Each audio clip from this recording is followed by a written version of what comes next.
These are 10 things that make me ask why all the time. Stuff that bothers me, stuff that just makes me question things like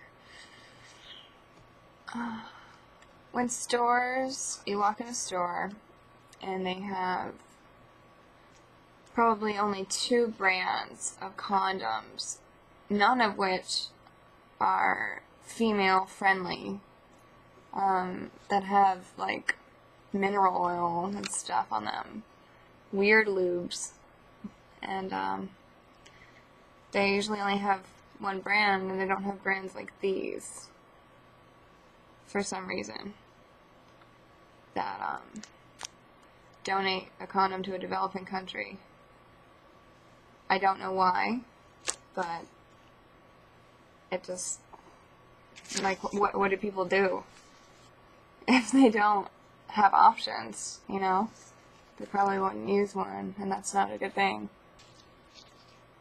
When clothes have dry clean only labels, when the garment is made from something synthetic and not a delicate textile, like acrylic. I have an acrylic sweater that says dry clean only.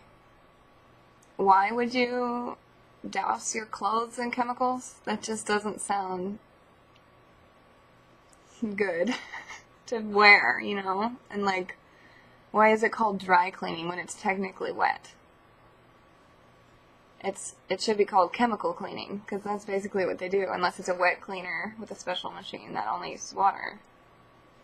I wonder why, when there's a better for everyone option, and people still pick the bad one. Like, they would rather buy Roundup than pull some weeds. Obviously, the first option is not better for everyone. It's pretty destructive. Or if you're shopping in a store for your baby, and they have Baby Ganix, which has no harsh anything, soap, and then they also have Johnson & Johnson, and you go for that one. Like, do people not care? I'm guessing, I feel like that's the theme here. People just don't care. Misleading packaging. Why did they always do this? If you walk in the store and you look at all the processed stuff, a lot of packages will have no fat on the front, or no trans fat, or no carbs, or whatever. And then you look on the back and it's full of sugar, preservatives, and salt. Like, they're highlighting the good, but then when you flip it over, it's not really good at all. You know, you're better off probably eating something full fat. Why bad brand names, like traditional brand names, like Kraft and whatever, are starting to sell natural and or organic items, like Smucker's, for example, sells an organic peanut butter, but they still continue to sell the regular peanut butter. I think if they made the switch, people would probably respect it more. But they still continue to sell the same pesticide-laden stuff. I don't know why, when there's an option of earth-friendly, human-friendly, or animal-friendly, and not all three. Like the Leaping Bunny on cosmetics, like this. It actually leads me to my next question, why this has a Leaping Bunny on it. Well, it did. But it's covered in vinyl for some reason, which is not human-friendly. Or when something is human-friendly or animal-friendly, it's got the Leaping Bunny and it's full of petroleum-derived colors or chemicals, what have you. Like, I support not hurting the animals, but why would you hurt yourself instead? I don't get it. Why are tampons bleached? Why? Cotton. is naturally a light color. It's not like brown, and it's not bright white, and there's a reason for that. But they still continue to bleach tampons, like conventional tampons.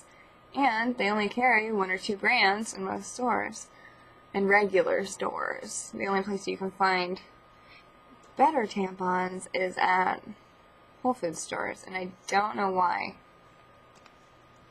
that is. And these nasty tampons are plastic on the outside. Not only are they bleached, but this will never degrade. And the applicator won't either. Well, this is more likely to degrade than the applicator because it's not that very thick, but it doesn't stay anywhere on the package that they're bleached. And I think a lot of women probably wouldn't use these if they knew that. The strings, too.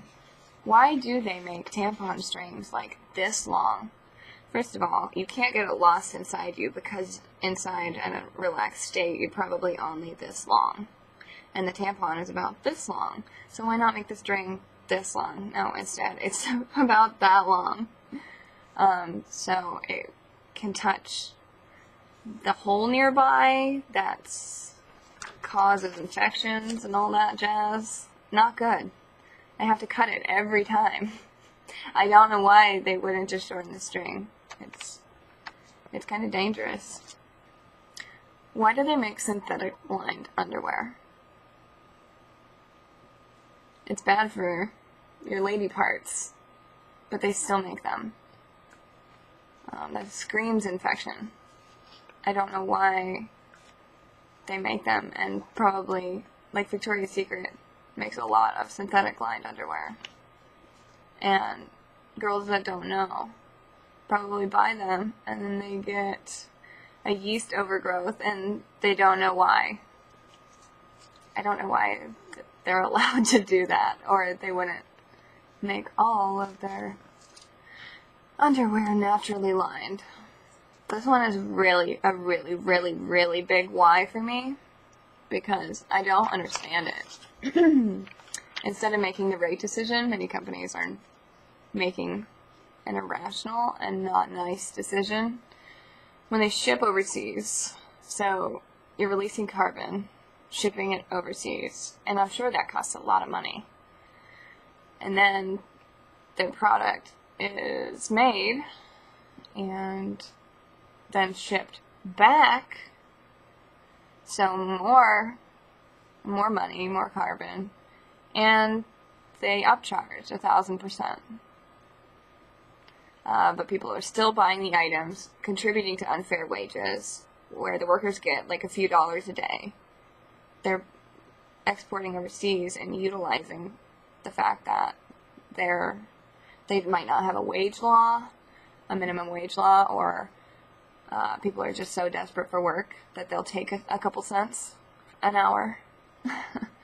That's not a living wage, and so many companies still do it, and I don't know why they would do that instead of only employing a few people and keeping it in the U.S., kind of like American Apparel. I mean, that they made the good choice, I think. And their employees seem to be pretty happy having massage at their disposal and everything. That's kind of cool. Why is mostly everything plastic and petroleum derived? And why do people continue to buy it? It literally lines the shelves, like at the supermarket. Like tubs of butter, milk, everything is in plastic. And a lot of people still don't recycle. I mean, we don't have recycling at our complex of 30 units. So that's a lot of stuff, of plastic going to the landfill. So not only is it contributing to fracking, but it's making the waste problem even worse. Plus, one of the biggest material pollutants in the ocean is plastic pellets.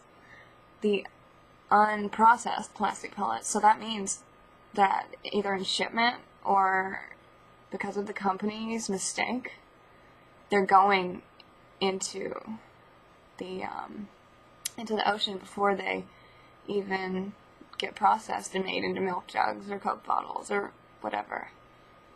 And it seems like nobody's held responsible for that. And it's just kind of sick that there's so much plastic. And it's basically what everything is made of. Anytime I have a choice to not choose plastic, I do. And I'm sure there's plenty of people that just don't care. And they buy tons and tons of plastic stuff. And it makes me question if people really care at all about what they're doing. Or why they don't question why to these things.